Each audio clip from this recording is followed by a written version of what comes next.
Le président de la République, Mohamed Cherel Ghazouani, reçoit les ministres de l'Éducation des pays du G5 Sahel.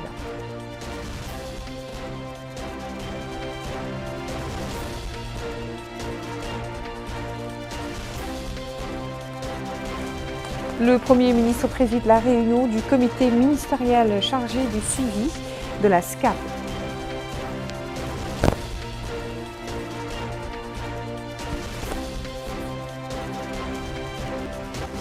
Lancement de l'opération Retour des agriculteurs au terroir. Plus de 5000 seront acheminés dans les zones de production.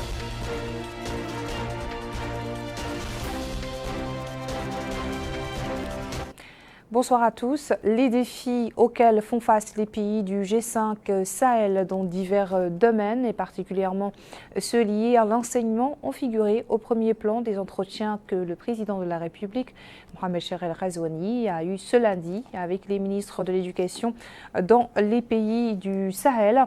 Au sortir de l'audience, le ministre burkinabé de l'Éducation nationale, de l'alphabétisation et du renforcement des langues nationales, porte-parole du gouvernement, a déclaré qu'ils ont fait part au président de la République des résultats sanctionnant leur séance de travail. Nous l'écoutons.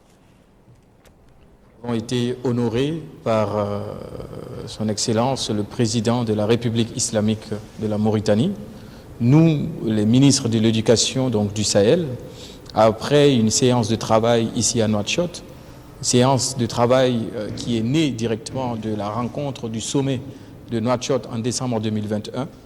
Nous avons pris des grandes décisions aujourd'hui. Nous avons décidé donc de tracer une feuille de route qui va permettre la mise en place d'actions de façon périodique jusqu'en février 2023. Nous avons également décidé de la création de l'Institut des sciences de l'éducation des pays du Sahel.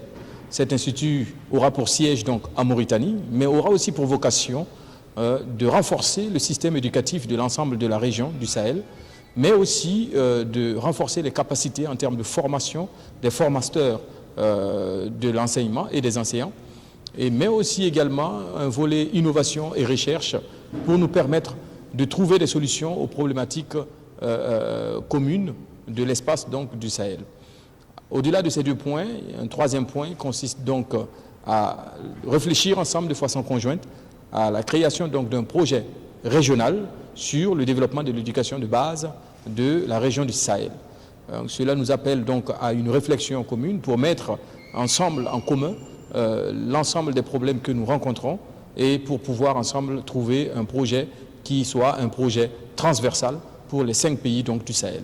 Et puis le dernier point a été donc la mise en place d'un cadre de concertation permanent et de suivi pour nous permettre donc justement de maintenir au chaud cet engagement, cette volonté et ce désir des ministres de l'Éducation du Sahel de traiter ensemble leurs problèmes et de permettre justement à ce qu'il y ait une communauté d'action pour des résultats beaucoup plus probants. Nous avons ensemble manifesté le vœu que le système éducatif du Sahel soit un système résistant et un système performant. C'est l'occasion pour nous de remercier la République islamique de la Mauritanie pour son leadership, pour son engagement, pour sa volonté et sa détermination à faire en sorte justement que le Sahel soit doté d'un système éducatif permanent. Le ministre de l'Éducation nationale de la Mauritanie s'est personnellement engagé de façon déterminante à ce que nous soyons ici aujourd'hui et c'est un plaisir et une joie fraternelle que nous avons aujourd'hui de partager ensemble l'ensemble de nos difficultés et nous avons, je peux vous le garantir, imaginé des solutions qui puissent permettre à la région du Sahel de résister et d'avoir un système éducatif beaucoup plus inclusif, beaucoup plus transversal, beaucoup plus résistant et beaucoup plus performant, je l'ai dit tantôt. Les ministres de l'Éducation du G5 Sahel avaient auparavant tenu une séance de travail centrée sur le suivi des engagements du sommet de Nouakchott sur l'éducation au Sahel, dans l'objectif de mettre en place un cadre d'échange permanent, d'adopter une feuille de route pour la mise en œuvre de la déclaration de Nouakchott. Amina Khalil nous en dit plus.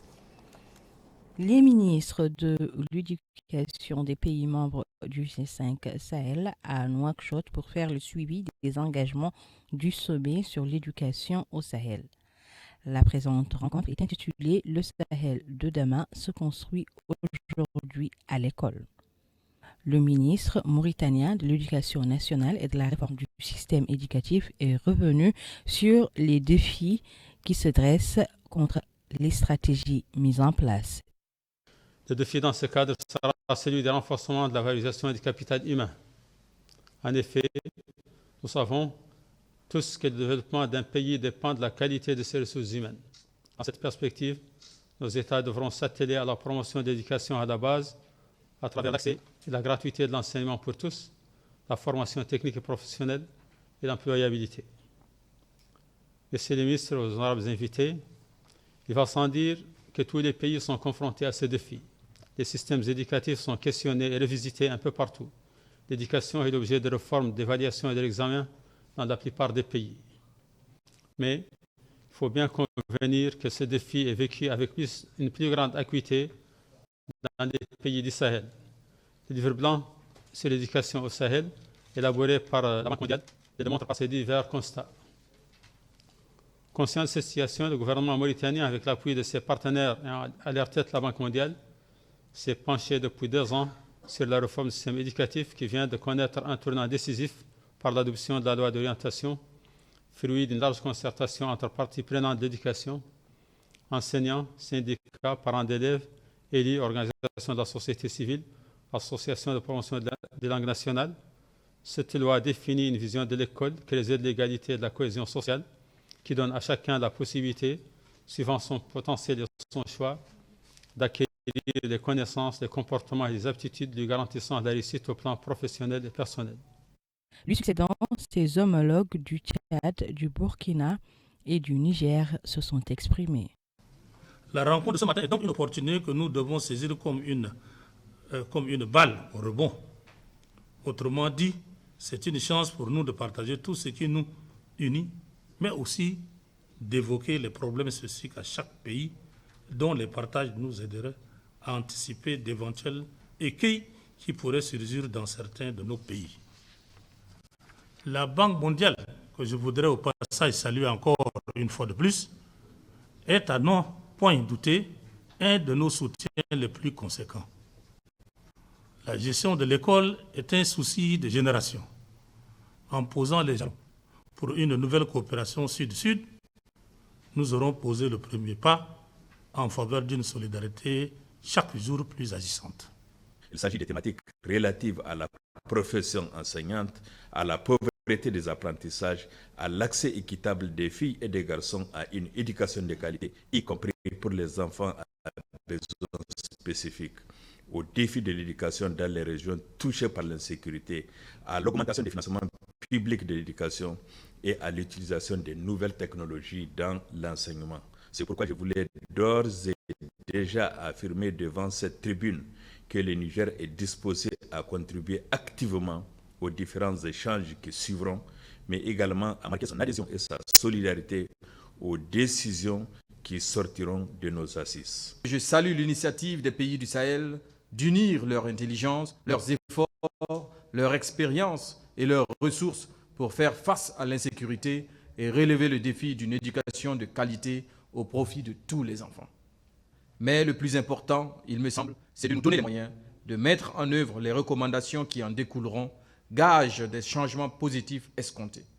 Alors, je formule des vœux de réussite pour notre table ronde, mais surtout pour la mise en œuvre des engagements par nous tous plus tard. Il est à noter que les stratégies mises en place sont en droite ligne avec l'agenda 2063 sur l'unité africaine et répondent aux objectifs numéro 4 des ODD. C'est donc un compte-rendu signé Aminata Kane. Et pour être complet sur ce chapitre, nous avons contacté M. Mouhidine, directeur des projets d'éducation et de la formation professionnelle au ministère des Affaires économiques et de la promotion des secteurs productifs. Bonsoir monsieur. Bonsoir. Alors parlez-nous des grands axes de cette feuille de route et de la valeur ajoutée qu'elle pourrait apporter au secteur de l'éducation, notamment dans les pays du G5 Sahel. Merci beaucoup. Merci de cette opportunité que vous m'offrez ici pour vous éclairer vos téléspectateurs sur cette réunion, ses tenants et aboutissants. Tout d'abord, cette réunion s'inscrit dans la lignée du sommet de décembre 2021 qui a été organisé à Nouakchott sur l'éducation au Sahel à l'initiative de son Excellence, Monsieur le Président de la République, M. Mohamed El Cheikh El Ghazouani. Et ce sommet a eu comme conclusion des engagements des 5 pays pour œuvrer ensemble à améliorer leurs systèmes éducatifs. C'est pourquoi la Mauritanie a pris encore une fois l'initiative d'organiser une réunion, cette fois-ci au niveau ministériel, pour concrétiser ces engagements et entamer leur mise en œuvre effective. Ici, je tiens à souligner le rôle clé joué par notre partenaire sur cette question, la Banque mondiale, et surtout l'engagement personnel de notre compatriote et vice-président de la Banque mondiale, son Excellence M. Ousmane Diagana, qui s'est impliqué personnellement, y compris en dépêchant un représentant pour assister à la réunion d'aujourd'hui et en participant lui-même par vidéoconférence. Alors, ce qui a été convenu aujourd'hui et qui est contenu dans le communiqué signé par les chefs de délégation, les 5 chefs de délégation, c'est d'abord la création d'un institut de l'éducation des pays du Sahel qui sera établi en Mauritanie. Et donc, ceci était quelque chose que son Excellence, Monsieur le Président de la République, avait appelé de ses voeux lors du sommet de Nouakchott et qui maintenant entre en phase de concrétisation. Il y a également l'accord obtenu entre les différents pays de préparer ensemble un projet régional pour le développement du système éducatif et qui sera financé par la Banque mondiale. Sur ces 2 questions, mandat a été donné au gouvernement de la République islamique de Mauritanie de commencer la préparation de ces 2 chantiers extrêmement importants. Et un mécanisme de suivi a été mis en place. Il y aura des réunions ministérielles biannuelles à tour de rôle dans les différents pays. Et il y aura un comité technique qui viendra appuyer et suivre, faciliter les travaux de ce comité ministériel.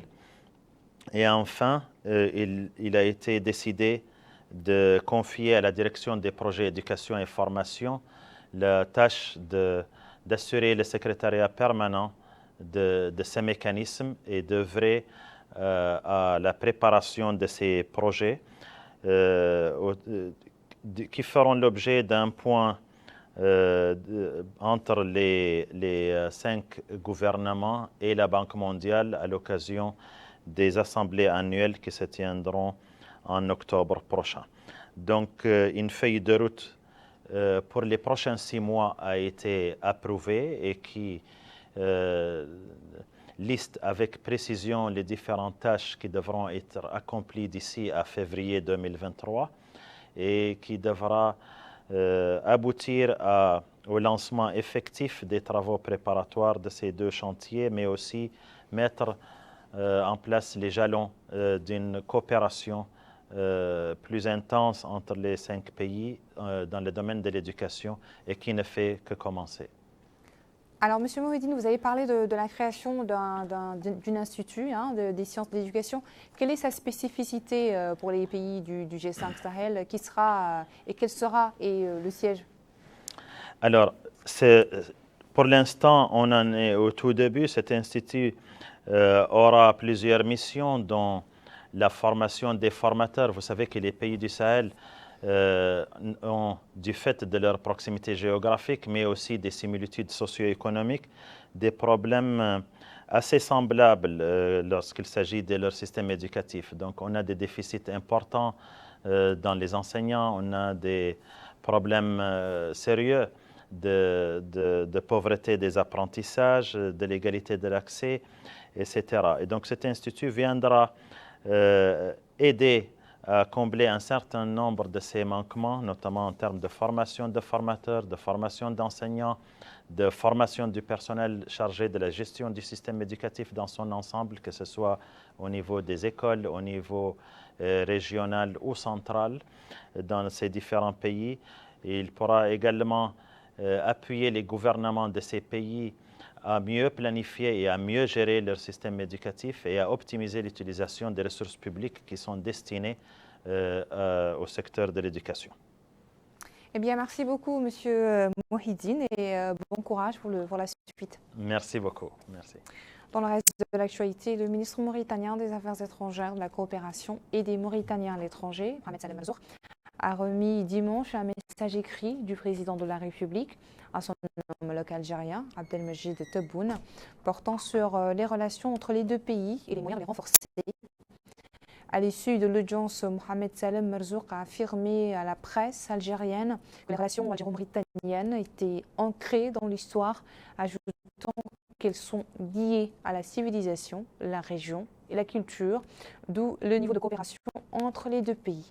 Il a indiqué que les deux pays œuvrent de concert depuis plusieurs jours à la préparation de la 19e session de la commission mixte algéro-mauritanienne prévue à la mi-septembre en Mauritanie.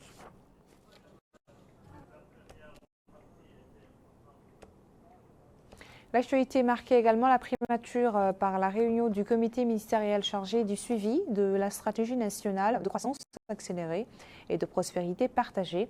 La réunion présidée par le Premier ministre Mohamed Bilal a été marquée par la présentation d'un exposé sur la SCAP pour la période 2016-2030 ainsi que l'avancement des travaux relatifs au deuxième plan d'action de cette stratégie.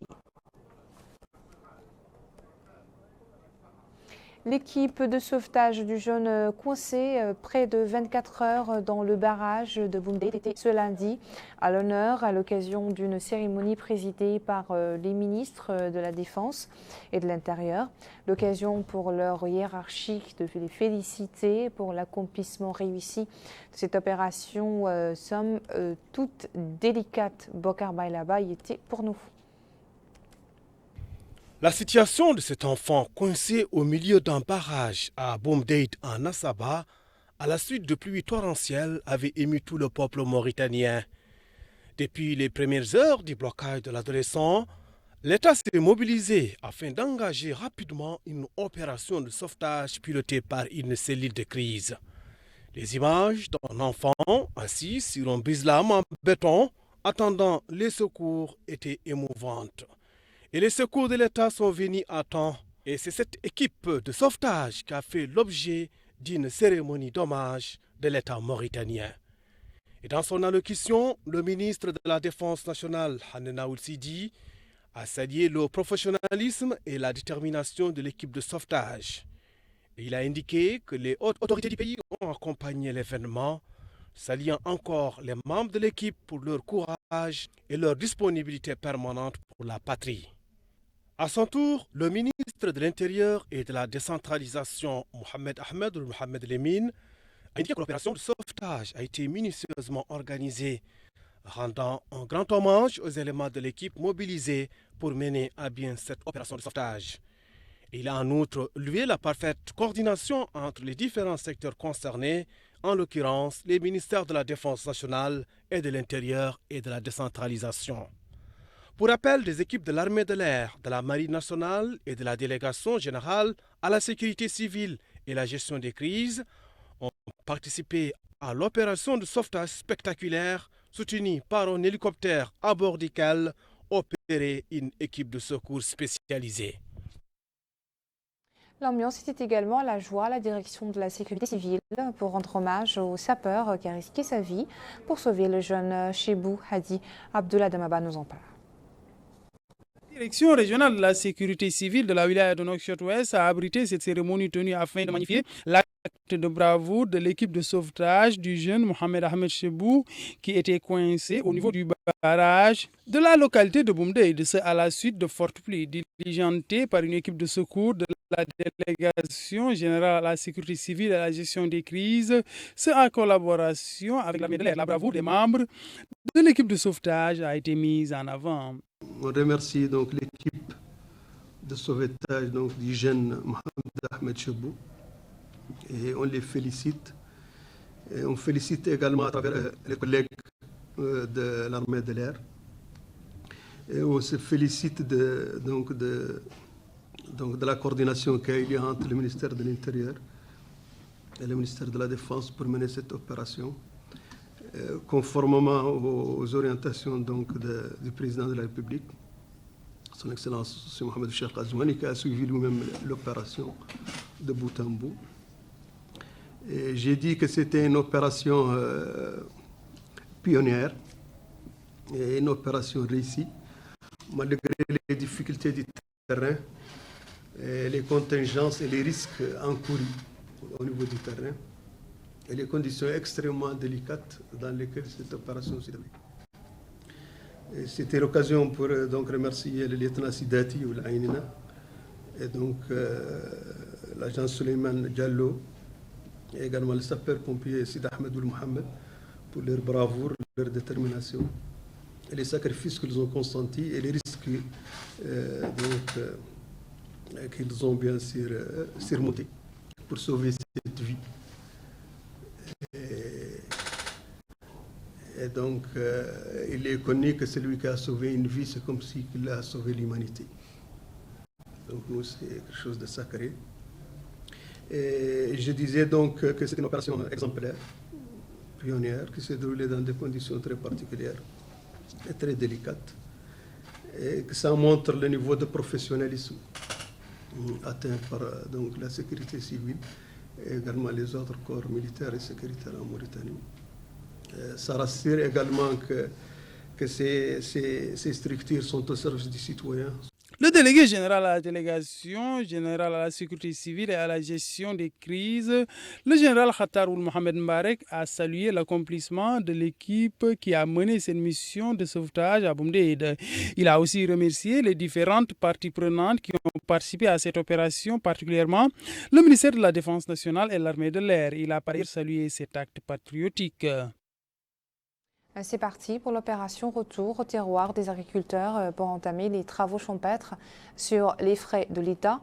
L'opération de recensement des intéressés débutée il y a 10 jours a permis, selon la commissaire à la sécurité alimentaire, qui en a co-présidé le coup d'envoi avec ses collègues de l'intérieur et de l'agriculture, d'enregistrer 5 661 agriculteurs. Le point avec Mohamed Khatat. Evlan, c'est parti pour plus de 5000 agriculteurs désireux de gagner leur terroir après s'être inscrits dans les centres d'enregistrement ouverts par les pouvoirs publics pour les acheminer gratuitement dans leur fief afin de participer à la campagne agricole 2022-2023 visant à réaliser la sécurité alimentaire au niveau national et développer notre culture. Le coup d'envoi de cette opération de retour au bercail a été donné par le ministre de l'Intérieur et de la décentralisation, entouré de son homologue de l'agriculture et de la commissaire à la sécurité alimentaire. La grande affluence des agriculteurs dans les bureaux d'enregistrement et aux postes de rassemblement pour se faire embarquer dénote de leur détermination à participer à la réussite de la campagne agricole et au développement du secteur agricole, se déclarant heureux de cette initiative des pouvoirs publics de prendre en charge leurs frais de voyage, même en famille, mobilisant les moyens nécessaires, notamment sécuritaires et sanitaires, pour assurer leur retour dans leur fief dans les meilleures conditions, vaccinant ceux qui ne l'étaient pas contre la Covid-19 et distribuant des moustiquaires pour préserver leur santé. La commissaire à la sécurité alimentaire, Mme Fatimatoum Khatri, a fait remarquer à cette occasion qu'une semaine après l'ouverture des centres d'enregistrement, voilà les agriculteurs qui embarquent dans les meilleures conditions à destination de leur terroir, dans des bus climatisés en bonne santé, emportant avec eux leurs bagages pour participer à cette campagne agricole 2022-2023. Il est vrai que plusieurs départements gouvernementaux prennent part à cette opération visant à soutenir notre résilience en développant nos secteurs productifs pour atteindre l'autosuffisance alimentaire et pour développer le secteur agricole.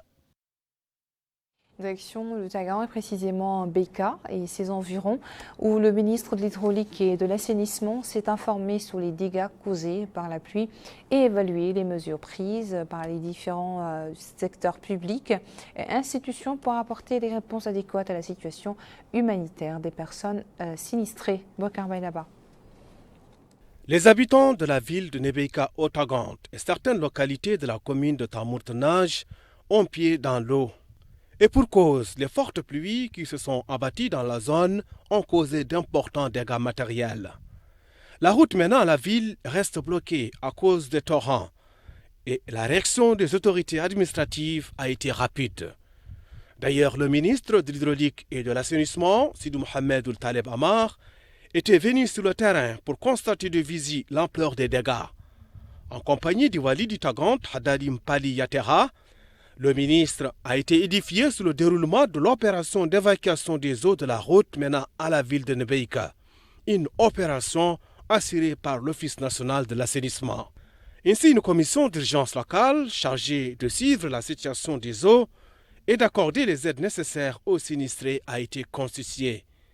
Et au terme de la visite, le ministre de l'Hydraulique et de l'Assainissement a indiqué que ce déplacement lui a permis de constater sur le terrain l'étendue des dégâts et de les évaluer, surtout de s'entretenir avec les personnes sinistrées, assurant que les services de l'État ont été mobilisés sur l'instruction du président de la République, M. Mohamed Ould Cheikh Al Ghazouani, afin d'intervenir rapidement, de mettre les personnes et leurs biens à l'abri en lieu sûr et de procéder au pompage de l'eau accumulée par les torrents dans les zones d'habitation, en plus de mesures de soutien aux personnes et de prise en charge des questions humanitaires.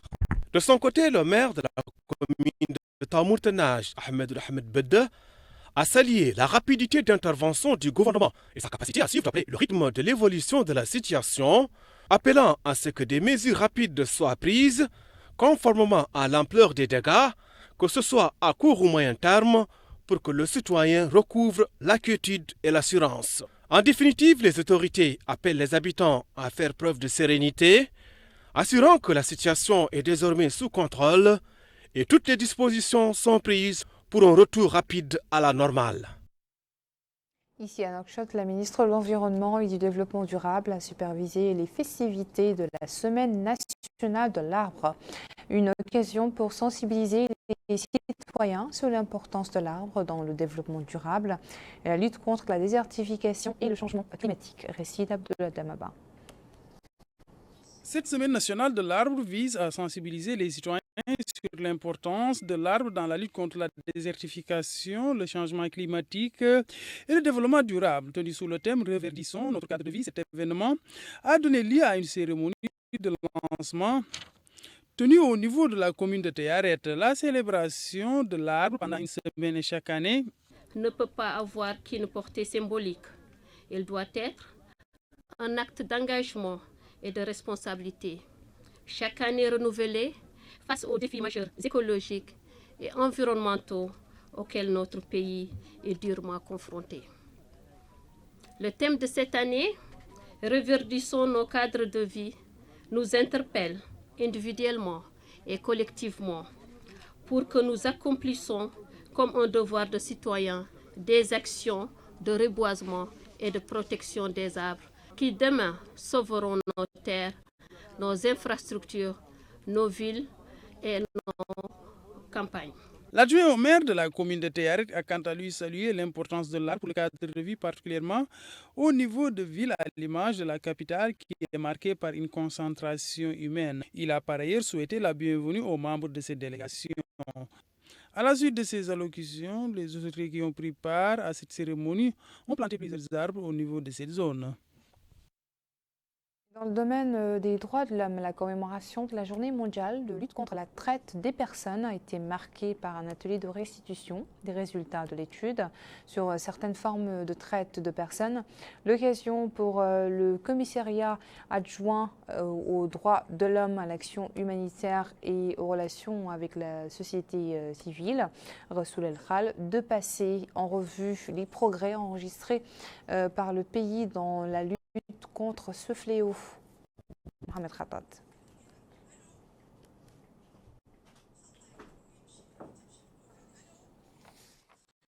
Voilà, nous reviendrons dans nos prochaines éditions sur ce sujet. À présent, à propos de la Covid-19, 7 nouvelles contagions ont été enregistrées ces dernières 24 heures, de plus de 61 guérisons. Et qu'Allah soit loué, aucun décès sur les services du ministère de la Santé.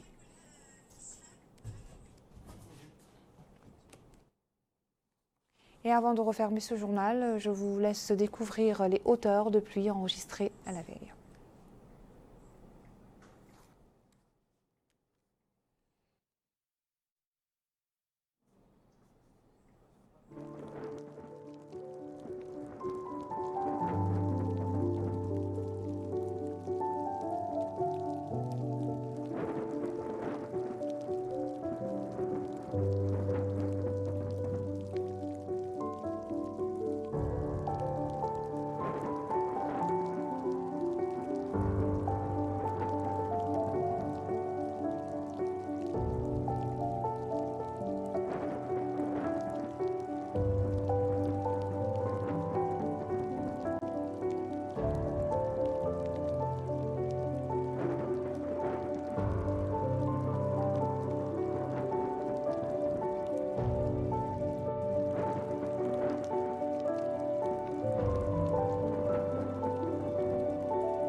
Ainsi prend fin notre journal. Merci à vous de nous avoir suivis. Le rappel des principaux titres.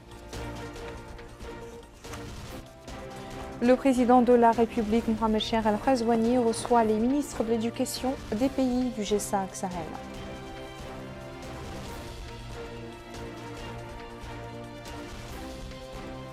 Le Premier ministre préside la réunion du comité ministériel chargé du suivi de la SCAP.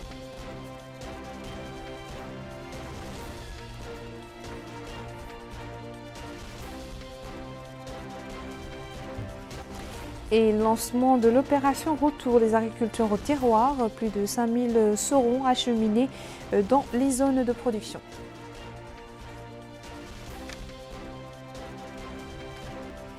Le programme continue sur El Mauritania, restez avec nous.